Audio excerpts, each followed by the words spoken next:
தமிழ் மொழி தேர்ந்த மக்களுக்காக அல்குர்ஆனுடைய வசனங்கள் தமிழ் மொழிபெயர்ப்பில் ஒரு சிறிய முயற்சி. அல்லாஹ் போதுமானவன்.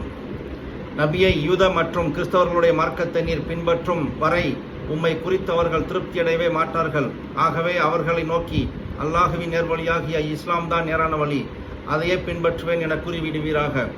மேலும் உமக்கு மெய்யான ஞானம் வந்த பின்னும் அவர்களுடைய விருப்பங்களை பின்பற்றினால் அல்லாஹ்விடத்தில் அதற்கான விசாரணை செய்யப்படும் நாளில் உம்மை காப்பவனும் இல்லை, உமக்கு உதவி செய்பவனும் இல்லை. நபியே, எவர்கள் நாம் கொடுத்த தௌராத் வேதத்தை அதன் முறைப்படி அறிந்து ஓதுகிறார்களோ அவர்கள் குர்ஆன் ஆகிய இதையும் அவசியம் நம்பிக்கை கொள்வார்கள். ஆகவே அவர்களில் எவரேனும் இதை நிராகரித்தால் அவர்கள் நிச்சயமாக நஷ்டமடைந்தவர்களே. இஸ்ராயலின் சந்ததிகளே, உங்களுக்கு வழங்கியிருந்த என் அருட்கொடையையும் நிச்சயமாக உங்களை உலக மக்கள் அனைவரையும் விட மேன்மையாக்கி வைத்திருந்ததையும் நினைத்து பாருங்கள்.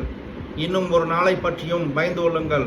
அந்நாளில் ஓர் ஆத்மா மற்றொரு ஆத்மாவுக்கு எவ்வித பயனும் அளிக்காது, அதனிடமிருந்து ஒரு பரிகாரமும் ஏற்கப்பட மாட்டாது, எவ்வித பரிந்துரையும் அதற்கு பயன் தராது. மேலும் அவர்கள் யாராலும் எவ்வித உதவியும் செய்யப்பட மாட்டார்கள். இப்ராஹீமை அவருடைய இறைவன் பெரும் சோதனையான பல கட்டளைகளை இட்டு சோதித்த சமயத்தில் அவர் அவற்றை நிறைவு செய்தார். ஆதலால் இறைவன் நிச்சயமாக நான் உம்மை மனிதர்களுக்கு நேர்வழி காட்டக்கூடிய தலைவராக ஆக்கினேன் என கூறினான்.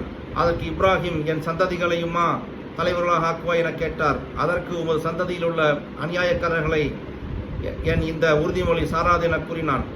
மக்காவில் இப்ராஹிம் கட்டிய காஃபா என்னும் வீட்டை மனிதர்கள் ஒதுங்கும் இடமாகவும் அவர்களுக்கு பாதுகாப்பு அளிக்கக்கூடியதாகவும் நாம் ஆக்கியிருக்கிறோம். அதில் இப்ராஹிம் என்ற இடத்தை நம்பிக்கையாளர்களே நீங்கள் தொழும் இடமாக வைத்துக் கொள்ளுங்கள். ஹஜ்ஜு செய்ய அங்கு வந்து அதை சுற்றுபவர்களுக்கும் தியானம் புரிய அதில் தங்குபவர்களுக்கும் குனிந்து சிரம் பணிந்து அதில் தொழுபவர்களுக்கும் எனது அந்த வீட்டை சுத்தமானதாக ஆக்கி வையுங்கள் என்று இப்ராஹிமிடத்திலும் இஸ்மாயில் இடத்திலும் நாம் வாக்குறுதி வாங்கியிருக்கிறோம்.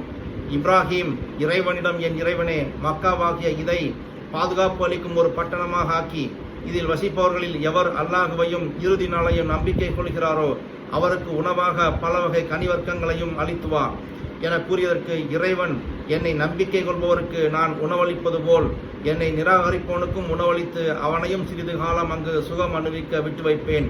பின்னர் நரக வேதனையின் பக்கம் செல்லும்படி அவனை நிர்பந்திப்பேன். அவன் செல்லும் அந்த இடம் மிக கெட்டது என்று கூறினான். இப்ராஹீமும் இஸ்மாயிலும் அவ்வீட்டின் அஸ்திவாரத்தை உயர்த்திய பொழுது, எங்கள் இறைவனே, உனக்காக நாங்கள் செய்த இப்பணியை எங்களிடமிருந்து ஏற்றுக்கொள்வாயாக. நிச்சயமாக நீதான் எங்கள் பிரார்த்தனையை நன்கு செவியுறுபவனும் நன்கு அறிந்தவன்.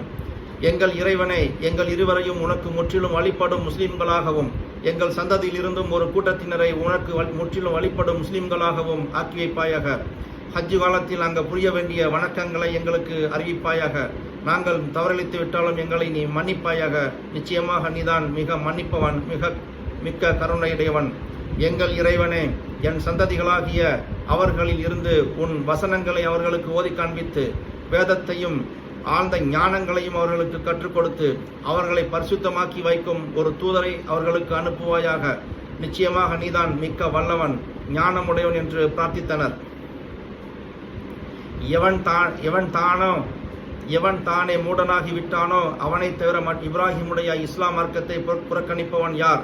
நிச்சயமாக நாம் அவரை இந்த உலகத்தில் தேர்ந்தெடுத்தோம். மறுமையிலும் நிச்சயமாக அவர் நல்லடியார்களில் தான் இருப்பார்.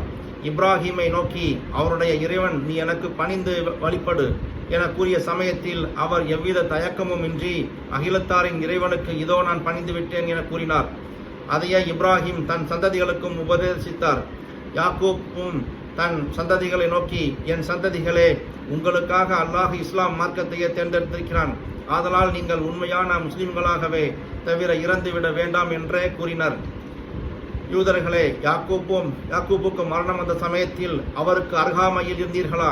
அவர் தன் சந்ததிகளை நோக்கி, எனக்கு பின்னர் எதை வணங்குவீர்கள் என கேட்டதற்கு, உமது இறைவனும் உமது மூதாதைகளான இப்ராஹிம், இஸ்மாயில், இஸ்காக் ஆகியவர்களின் இறைவனுமாகிய ஒரே ஓர் இறைவனை வணங்குவோம், அவனுக்கு முற்றிலும் பணிந்து வழிபட்ட முஸ்லிம்களாகவே இருப்போம் என்றே கூறினார்கள்.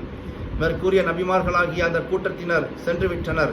அவர்கள் செய்த நற்செயல்கள் அவர்களுக்கே பலனளிக்கும். நீங்கள் செய்த நற்செயல்கள் தான் உங்களுக்கு பலனளிக்கும். ஆகவே பலனளிக்கும். அவர்கள் என்ன செய்து கொண்டிருந்தார்கள் என்று நீங்கள் கேட்கப்பட மாட்டீர்கள்.